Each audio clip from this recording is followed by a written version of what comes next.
Good morning, friends, and welcome to First Unitarian Universalist Church of Richmond. I'm Jan Tarasovic, treasurer of your board.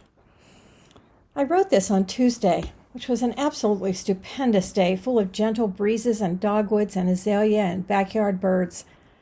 And even better, the news of the Chauvin conviction, bringing relief, joy, and hope. At least one stolen black life has been shown to matter. May the arc of the universe continue to bend toward justice. Let's do everything we can to help it bend farther and faster. Closer to home, it's budget time, and we have some important meetings for you. The 2022 budget will be presented to the board on Tuesday for approval, and then to you next Sunday at a Zoom meeting after service, where you can bring your questions and comments. Later this week, the budget will be posted on the website in the member portal. Also next Sunday, before service, you will have the opportunity to review and discuss the bylaw revisions suggested by board member Jay Clark and approved by the board. We are grateful for his year-long service on this essential and, it's safe to say, underappreciated task. You can find the current bylaws and the suggested revisions on the board section in the members portal. So next Sunday is an important morning. Get up a little earlier, make yourself a large coffee, and tune in at 9 o'clock for the bylaws meeting, at 10 for our regular service, and at 11 for information on the budget. The annual meeting to approve both budget and bylaws follows 2 weeks later on May 16th at 11 o'clock. Your input and your vote on the commitments your church is making are essential. We're near the end of our stewardship campaign. If you have not yet made your financial commitment for next year, hit the donate button in the weeklies or on the website. You can also find a link to information on the upcoming capital campaign. We hope you will join us for virtual coffee hour following the service today. Use the separate link in the email or weekly that led you here.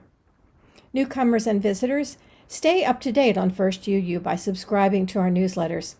Send your request or any questions to membership@richmonduu.org.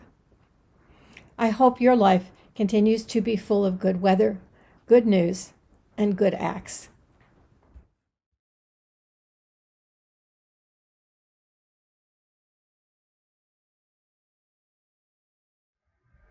Good morning, everyone. I'm Larry Landon. On behalf of your Leadership Development Committee, it is my pleasure to present the Ian M. Finlayson Volunteer Service Award, our first since closure for COVID.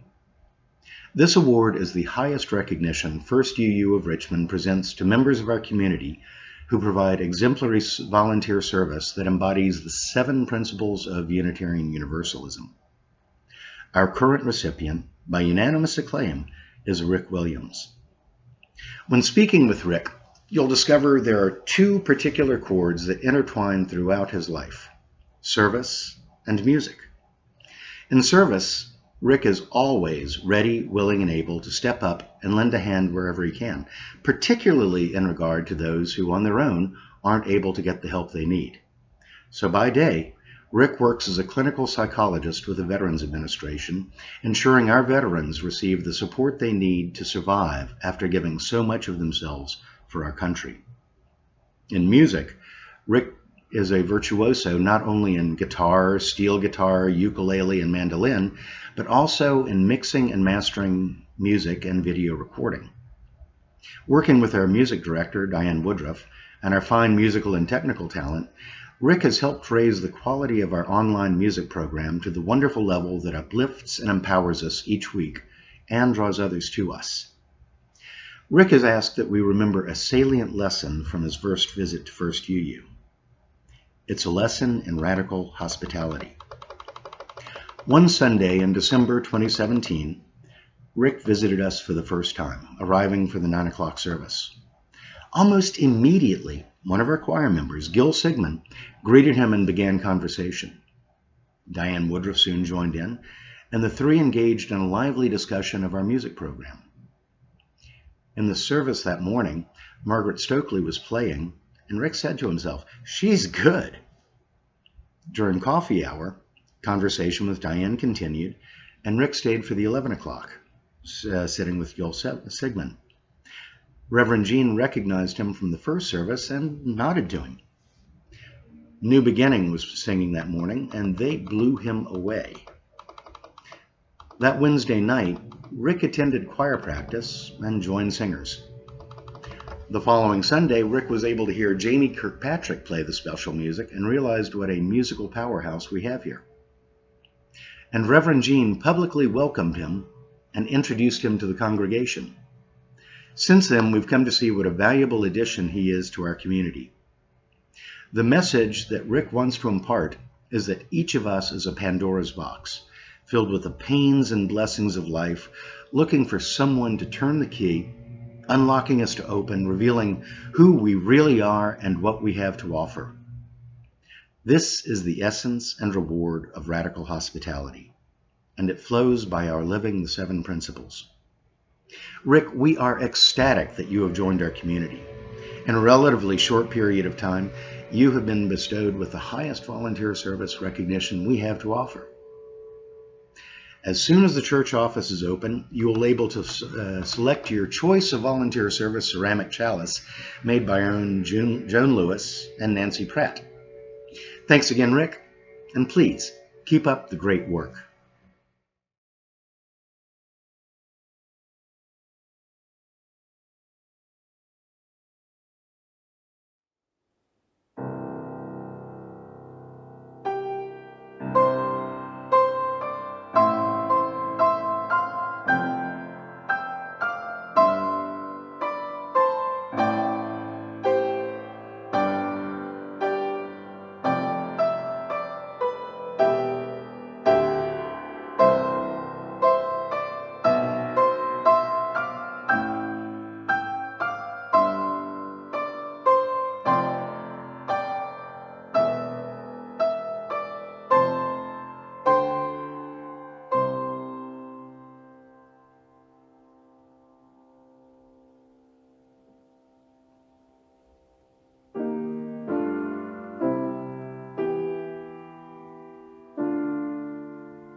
Good morning, everyone. I'm glad you're here. Welcome to a celebration of the Earth. This is our Earth Day service, our time of recalling our deep connection, dependence, awareness of, and gratitude to Mother Earth, to the consciousness that allows us to be connected deeply. Let me begin with words from Václav Havel. We must draw our standards from the natural world. We must honor with the humility of the wise the bounds of that natural world and the mystery which lies beyond them, admitting that there is something in the order of being which evidently exceeds all our competence.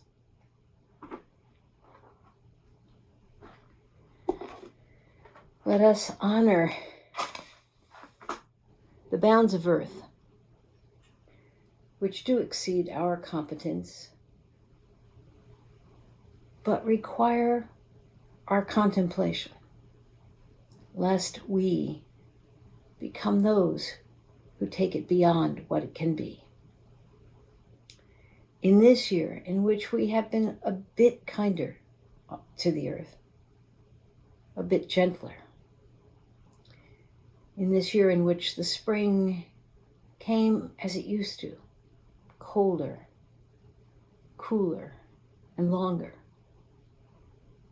let us celebrate this Earth.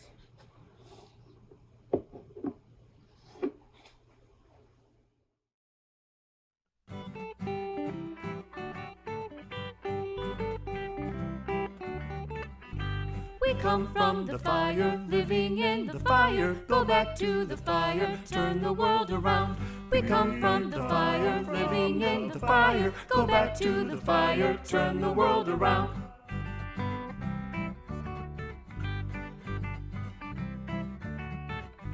We come from the water, living in the water. Go back to the water, turn the world around.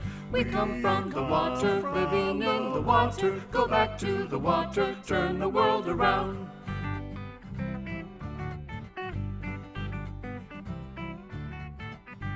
We come from the mountain, living on the mountain. Go back to the mountain, turn the world around.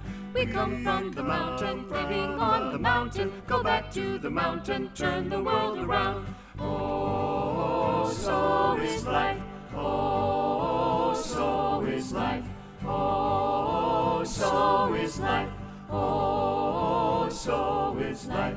Do you know who I am? Do I know who you are? See one another clearly. Do we know who we are?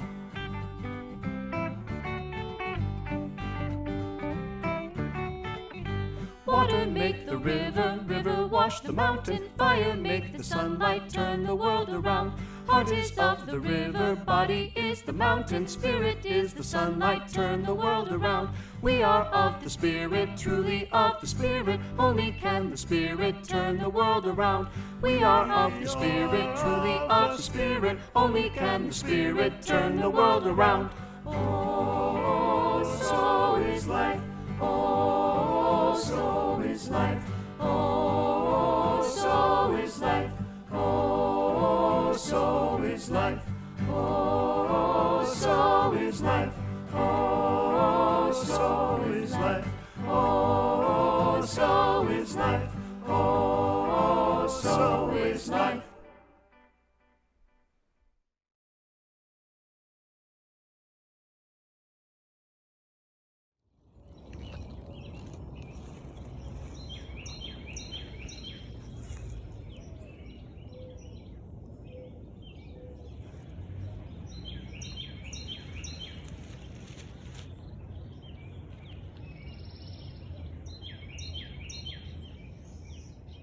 Dandelions and elephants do not have to be told how to live in harmony with nature.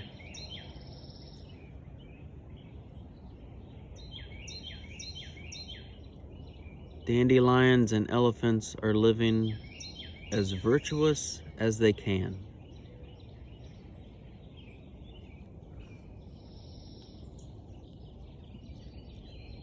I wonder, how might we live more virtuous lives to have a more harmonious relationship with Earth?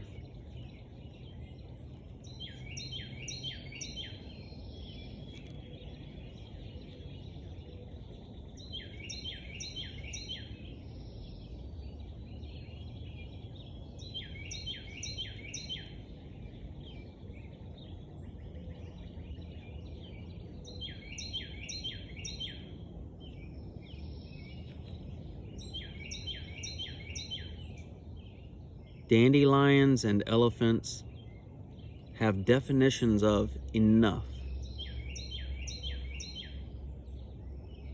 They live in the satisfaction of their basic needs being met.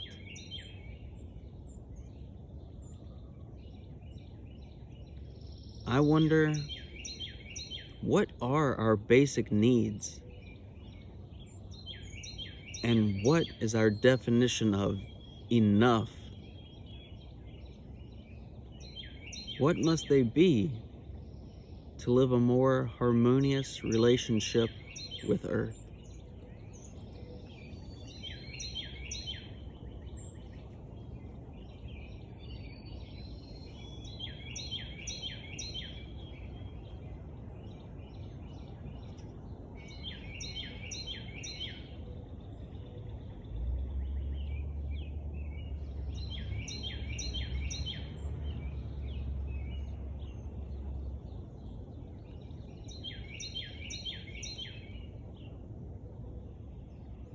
Dandelions and elephants value reciprocity.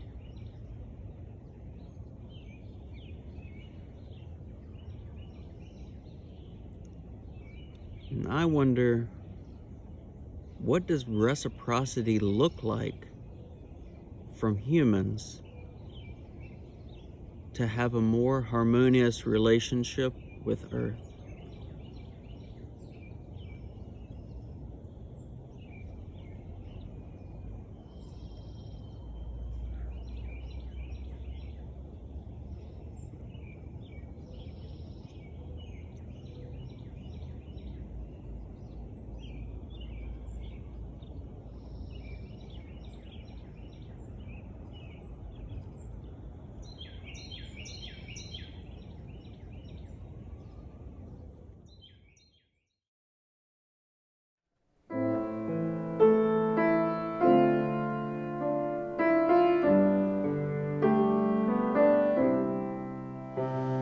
Spirit of life, come unto me. Sing in my heart all the stirrings of compassion.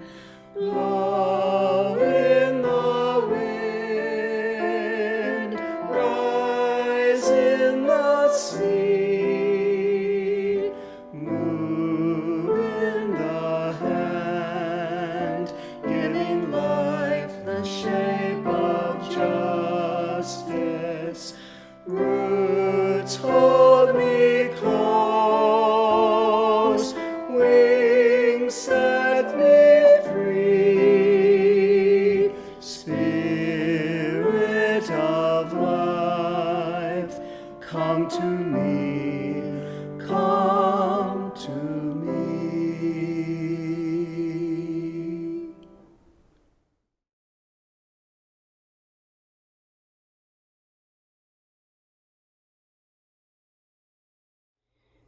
In 1999, as a seminary student, I got on the bus with a number of UU ministers traveling to Birmingham and Selma. It was my first trip to both. In those places, we heard from the soldiers of the movement what it had been like in the mid-20th century to struggle under Jim Crow, to strive for freedom, and the struggles that were also supported by the participation of members of our faith. On the bus that day with us were folks like Orloff Miller, Clark Olson, and Gordon Gibson, ministers who had been there, the first two with James Reeb at the moment of the attack that took James Reeb's life. Now, I felt really lucky, as did many people on that bus, and we said to Gordon Gibson, "Oh, we really need to do this again." And then we got off the bus. But Gordon didn't get off the bus. He never forgot. And he was instrumental in forming the Living Legacy Project, this month's Share the Plate. The trips that Living Legacy hosts bring young people, elders, all kinds of folks to understand the struggle for freedom in the South. You can hear that struggle for freedom from the few folks who are still living, and that's a really important thing to support. But importantly, it lasts beyond their telling as well. It helps tell the story. This month's Share the Plate is the Living Legacy Project. We hope on this last Sunday of the month that you will give generously.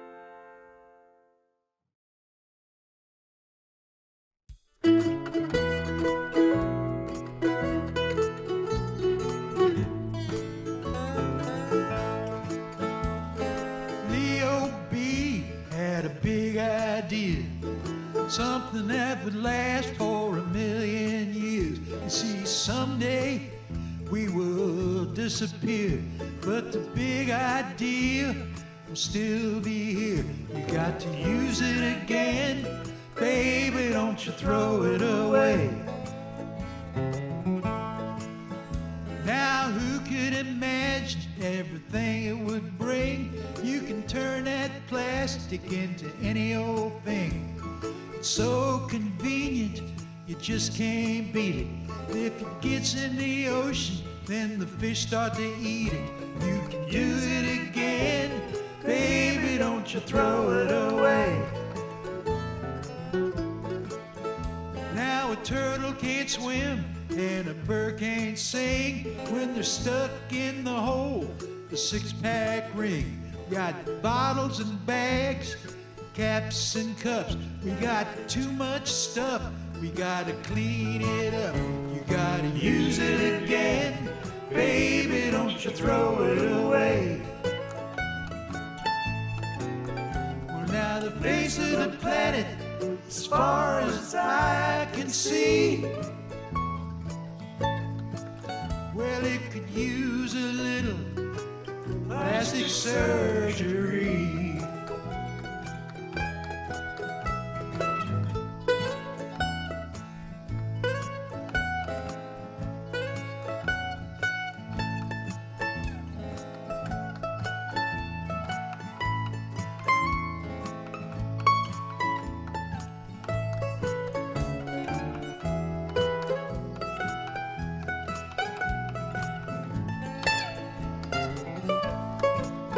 Well, now Leo didn't know he was starting a mess.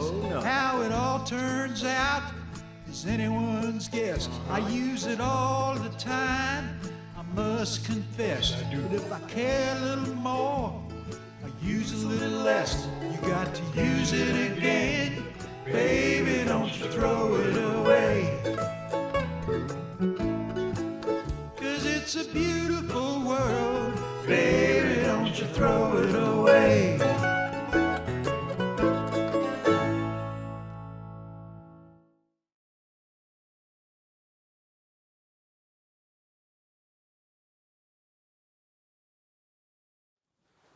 Earth Day is the day that we honor and celebrate Earth.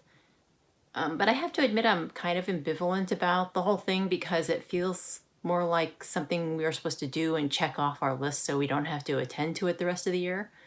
And if you think about the other holidays we celebrate, like Mother's Day or birthdays, those are supposed to be the highlight of our year-long attention and celebration of that person.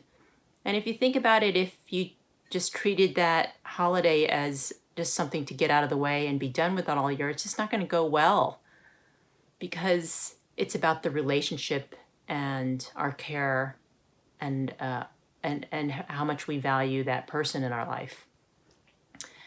But you might be thinking, well, I don't attend to all of my loved ones all year. And there might be, some really good reasons for that. They live far away, or maybe it's a challenging relationship. But imagine if this loved one was with you every day and provided your food and your living and your shelter and companionship and comfort, and that they are now ailing and they are having trouble breathing or feeling nauseous because of chemicals in their system, or has wounds that wouldn't heal. And now imagine that maybe we've contributed to that dis-ease. Is that really the best we could do, to just spend a few hours with that loved one? Well, I'm not here to preach to the choir.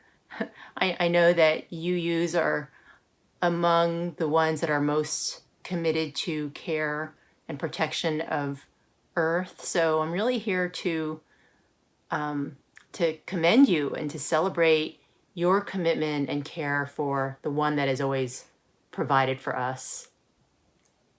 And while UUs everywhere and Earth-loving folks across the world are caring for Earth, it's also true that we have not made really meaningful strides in climate change. And so even our current state-of-the-art care is falling short in some way. And so I'm here to suggest that maybe as we bring our hearts and minds to care for Earth, that we also consider caring for Earth's heart and mind, and not just our physical self, as a new way to think about improving our work in climate change, a more holistic approach. It's kind of like if our grandma were ailing and we talked to the doctors and lawyers and nutritionists, but we forgot to visit her and hold her hand and brush her hair and to notice how she's doing and to notice her nonverbal communication when we're interacting with her and forgetting to pray for her. So what I'm suggesting is maybe the state-of-the-art care for Earth include these kinds of aspects of care that we would provide to any other loved one who we cherish and who's ailing. I learned this in 2018 when caring for my late husband, Christopher. It was very dire, as I feel climate changes. And I realized that in order for us to have any chance, really, we needed a miracle. And so I learned how to pray.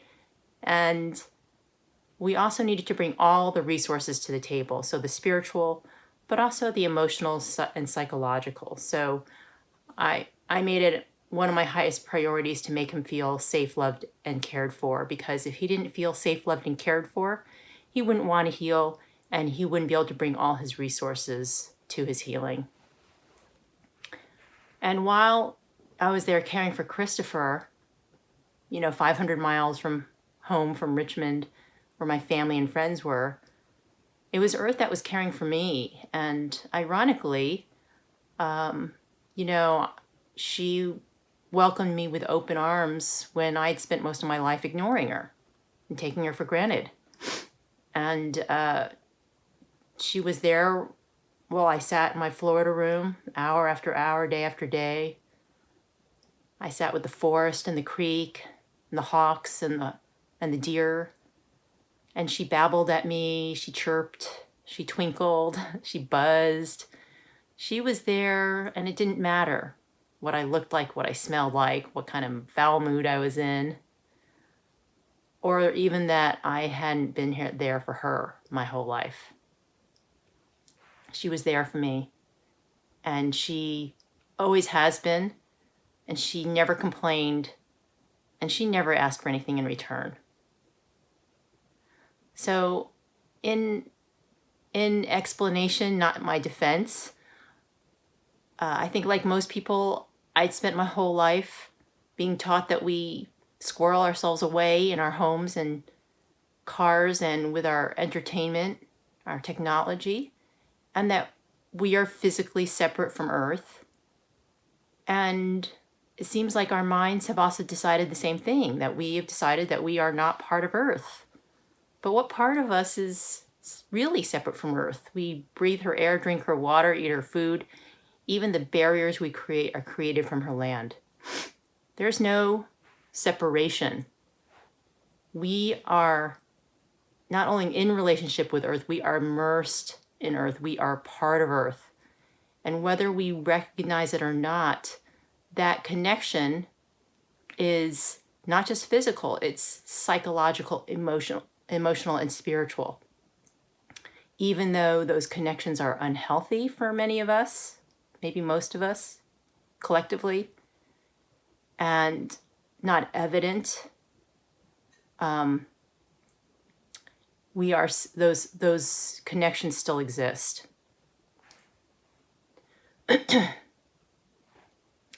Some people feel that Earth rages at us and enacts her vengeance on us with climate change, but I feel that's Earth's body just trying to heal itself. And rather, I feel empathically into Earth, and I sense nothing but love for us. Her love is unconditional, just like a mother loves her children, even when they're annoying and destructive. She is welcoming us, or hoping for our return with open arms, and I believe is longing for a conscious and loving relationship with us once again, just as a mother would want her children to be with her when she is ailing. And she wants our partnership and support. She may not need it to heal herself, but it would mean so much to her and would motivate her healing, just like Christopher had to heal himself. And all I could do was have his back and make sure I could do what I can to make sure he had all the healing resources available to him. You might be a little shocked by this idea of being in an emotional, psychological, and spiritual relationship with Earth, but let me expand on that a little bit, if I may. First of all, I refer to Earth as Earth, not the Earth, because the Earth implies an inanimate object, like the baseball, the couch, when in fact Earth is very animate. She is so alive and changing. And the Gaia hypothesis, which is very well accepted by ecologists, shows that she is self-regulating, and inanimate objects, my sofa doesn't regulate itself. Also, quantum theory suggests that all matter might have consciousness. And if this is true, then Earth would have consciousness as well. And biology suggests that the more complex an organism, the more intelligent they tend to be. So look at us. We're sort of intelligent, I guess, relatively speaking. And we are only just a small part of a much more complex organism that is Earth. So that would imply she's way more intelligent than we are. So intelligent that we cannot even fathom it. So we have just decided she's inanimate. And we're the smartest things on Earth. And I think the best proof of that is to just look at her. I mean, she's so spectacular. How could she not be an absolute genius? So I really feel we are in a holistic relationship with Earth, even though we might have some parts that are unhealthy, just like we do with our human families. And on this Earth Day, I ask us to resolve to change all that. For we are more powerful than we know, and we can heal this, not only for Earth, but for ourselves. It just requires that we bring our heart and our soul to care for Earth's heart and soul. We connect with her on that level. So what would it mean for us to help Gaia feel safe, loved, and cared for? Well, I think the most important thing is that we each develop our own relationship with Earth individually in a way that feels authentic and right to each of us. For me, helping Gaia feel safe includes all these traditional conservation and climate change activities that we do, voting and giving money and advocacy, making sustainable and organic choices, but also to mitigate aggression and foster compassion for all of Earth. Sometimes we tend to think of just carbon and plastic, but really all of Earth, all of her flora, fauna, and minerals, how are we treating them? And are we noticing when we are being indifferent or aggressive to Earth? Making Earth feel loved, to me, that means loving all of her. Again, even the parts that are yucky, like the humidity or the pests and the weeds. It's not just about the parts that are comfortable and convenient and pleasing to me, but even the parts that are challenging to me, that I treat with reverence because they are part of Earth. They're part of our mother. They're part of our home. They are essential parts of our ecosystems, and they have every right to be here too. Loving Earth also, to me, means that I recognize her in her totality, her as a biological organism that is probably conscious and probably genius, and to value her for her own sake, not just what have you done for me lately, or how can I make money off of you, and to love her unconditionally, just as she has loved us unconditionally our whole lives, literally without thanks or recognition. Caring for Earth means that we recognize that she is suffering and she wants our support and partnership as she goes through this challenging time. So it's like grandma, that we go and we be present when with her, and we make it a point to do that often, that we notice how she's doing, we care for her, we show gratitude, express gratitude and appreciation, we notice how she's doing, we listen not just with our ears, but also our hearts and our souls, because sometimes that communication is nonverbal. We include her in our thoughts and prayers, and we talk about her as if she's listening, because I think she is. And this idea of just providing holistic care is a simple idea. And it doesn't cost anything. It doesn't really necessarily have to take any more time than what we're already doing. It's just more about the quality of time we spend with Earth.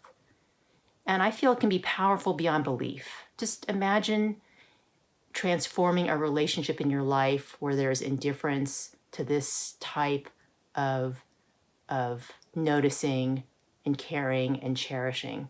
That can change everything. And we have the power to do it. We just have to bring our hearts and our souls to care for Earth's heart and souls too. And the other opportunity is that not only can we heal our relationship with Earth, but we can heal our relationship with ourselves and even with other marginalized communities, because it's the same thing. This not noticing and indifference leading to aggression and and harm. And we can use the same strategy with everything and everybody and bring healing for all of us. And so it's a simple solution, but it can also be hard because it's a change. And we have to recognize that we have been perpetrating harm, although unintentionally. So here are the steps. They're simple but not easy. First is to feel that pain, the shame, the guilt, and name it. And then by doing that, we enable it to move through us, and we can let it go.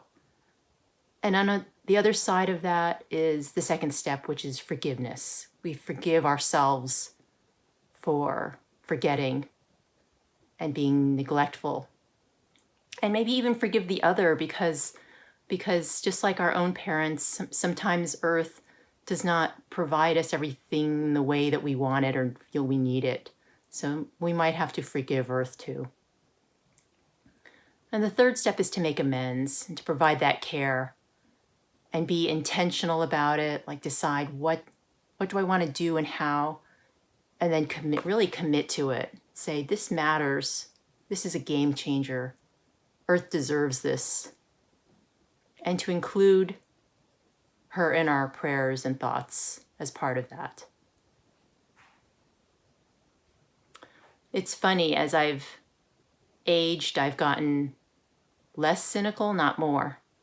And I believe in miracles now more than ever. But they don't happen unless we believe in them. And I don't know if we've reached the point where, with climate change, that we require a miracle to restore the future to our children. But if that's so, then these prayers and this care have no downside. They're a zero-cost solution and worth a try. Again, as in addition to our current efforts. So I ask you to start your practice today to find your own way to help Earth feel safe, loved, and cared for, and to pray for Earth and her healing in a way that's authentic and natural to you. And if you're not sure what to do, I hope you will join us in the Earth Ministry and the organization I started, the Foundation for Family and Community Healing, because we're learning to do this too. And we would love to learn with you. I think as a starting point, we can start with a prayer to help heal our relationship with Earth. So if you'll just pray with me now.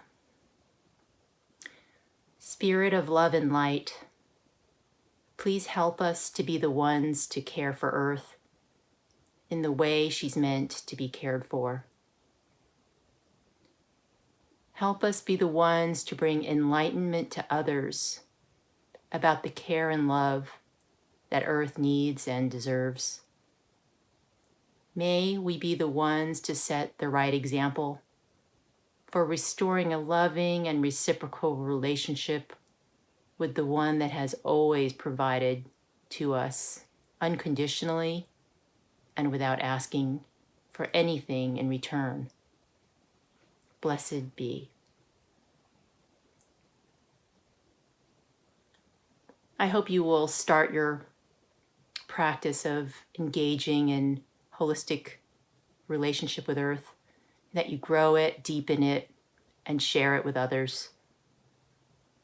And I know that one day these beliefs will become the norm. It'll be the normal way by which we think about being with Earth and each other. We'll pray for Earth every day, we'll pray for each other, and we'll make Earth care and care for each other the metric by which we evaluate ourselves and hold ourselves accountable. Not just our degrees and our job titles and our wealth and luxury, but the way we care for Earth and each other. And I also believe that one day we'll look back on this era as the dark ages of our wealthy culture, and that the neglect and aggression we offer to Earth and others will be a distant memory. And we'll move into an era of care for all, especially for Earth. This miracle, this vision for the future starts with each of us changing our minds about the nature of our relationships with Earth and all people, and becoming the living example of care for others.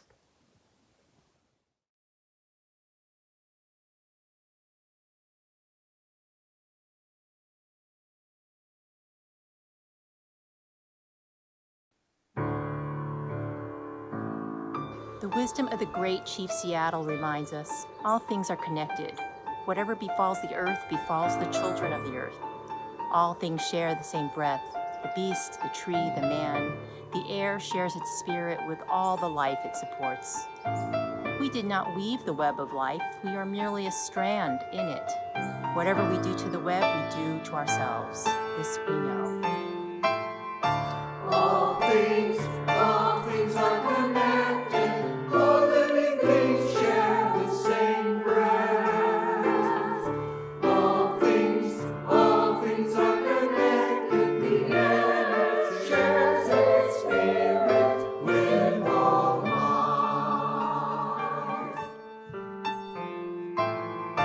All things are connected, just like the blood which unites us all.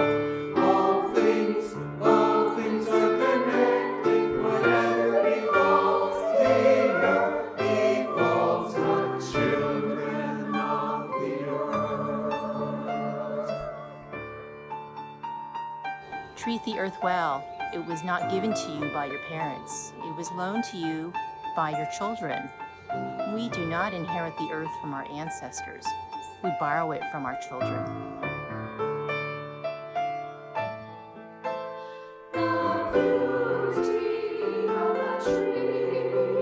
Let it speak to you. The fragrance of the flower and the freshness of the grass. The music of the sea. Let it speak to you. Through hills and mountains, thundering skies and the rhythm of life. All things are connected, just like the blood which unites us all. All things are connected, whatever befalls the earth befalls the children of the earth. All things are connected. All things are connected. All things are connected. All things. Only after the last tree has been cut down, only after the last river has been poisoned, only after the last fish has been caught, only then will we find money cannot be eaten. All things are connected.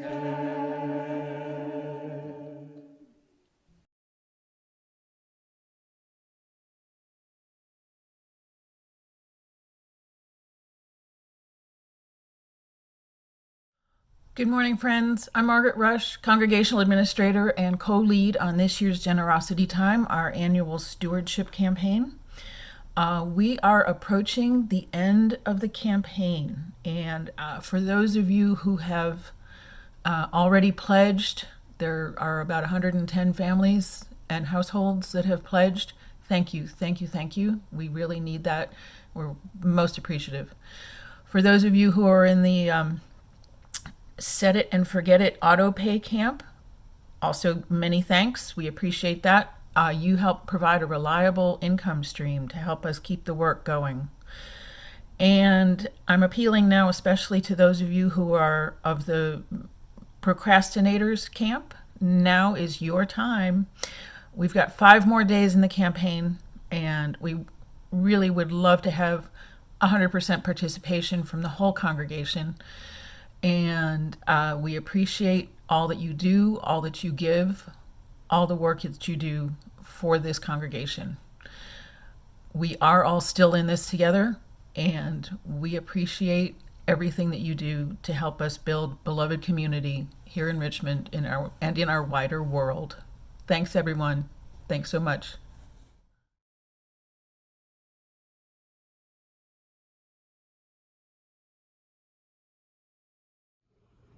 Spiritual teacher and scientist Teilhard de Chardin said, "Evolution is an ascent to consciousness."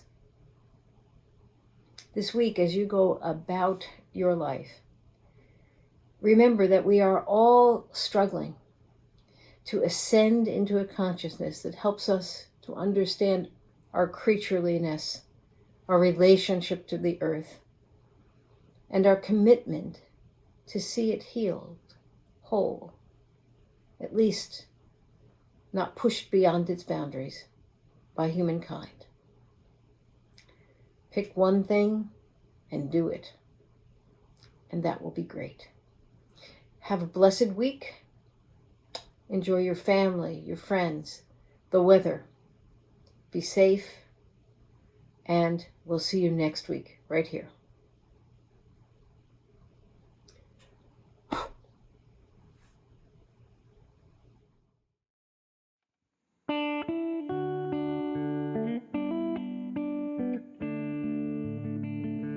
We are blessed by every river makes us whole with its riches and its beauty. Every river feeds our soul, and we are called as keepers of the earth. We are called to speak its sacred worth for our children and our children's children. We are called as keepers of the earth. We are blessed by every forest. Every forest makes us whole with its riches and its beauty. Every forest feeds our soul, and we are called as keepers of the earth. We are called to speak its sacred worth for our children and our children's children. We are called as keepers of the earth. We are blessed by every mountain. Every mountain makes us whole with its riches and its beauty. Every mountain feeds our soul, and we are called as keepers of the earth. We are called to speak its sacred worth for our children and our children's children. We are called as keepers of the earth for our children and our children's children. We are called as keepers